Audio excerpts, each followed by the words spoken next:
किसी नदी के किनारे एक बहुत बड़ा पेड़ था। उस पर एक बंदर रहता था। उस पेड़ पर बड़े मीठे फल लगते थे। बंदर उन्हें भरपेट खाता और मौज उड़ाता। वह अकेले ही मजे में दिन गुजार रहा था। एक दिन एक मगर उस नदी से पेड़ के नीचे आया। बंदर के पूछने पर मगर ने बताया कि वह वहीं खाने की तलाश में आया है। इस पर बंदर ने पेड़ से तोड़कर बहुत से मीठे फल मगर को खाने के लिए दिए। इस तरह बंदर और मगर में दोस्ती हो गई। अब मगर हर रोज वहां आता और दोनों मिलकर खूब फल खाते। बंदर भी एक दोस्त पाकर बहुत खुश था।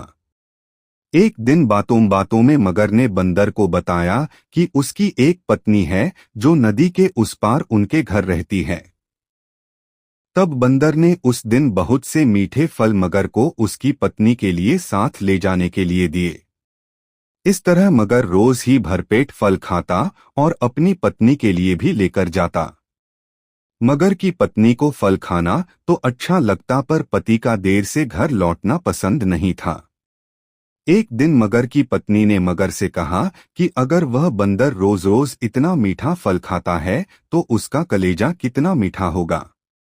मुझे उसका कलेजा चाहिए। मगर ने उसे बहुत समझाया पर वह नहीं मानी।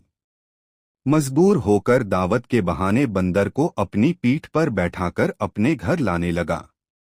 नदी बीच में उसने बंदर को अपनी पत्नी के कलेजे वाली बात बता दी। इस पर बंदर ने कहा कि वह तो अपना कलेजा पेड़ पर ही छोड़ आया है। वह उसे हिफाजत से पेड़ पर रखता है, इसलिए उन्हें वापस जाकर कलेजा लाना पड़ेगा। मगर बंदर को वापस पेड़ के पास ले गया। बंदर छलांग मारकर पेड़ पर चढ़ गया। उसने हंसकर कहा, अरे मूर्ख मगरमच्छ, घर जाओ और अपनी पत्नी से कहना कि तुम दुनिया के सबसे बड़े मूर्ख हो। भला कोई भी अपना कलेजा निकालकर अलग रख सकता है। बंदर की इस समझदारी से हमें पता चलता है कि मुसीबत के समय हमें कभी धैर्य नहीं खोना चाहिए। गैस कहानी कैसी लगी? अगर अच्छी लगी हो तो सब्सक्राइब करें और लाइक करें, कमेंट करें। किसी नदी के किनारे एक बहुत बड़ा पेड़ था।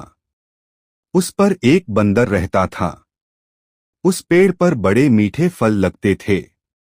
बंदर उन्हें भरपेट खाता और मौज उड़ाता। वह अकेले ही मजे में दिन गुजार रहा था।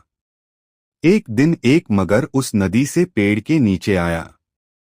बंदर के पूछने पर मगर ने बताया कि वह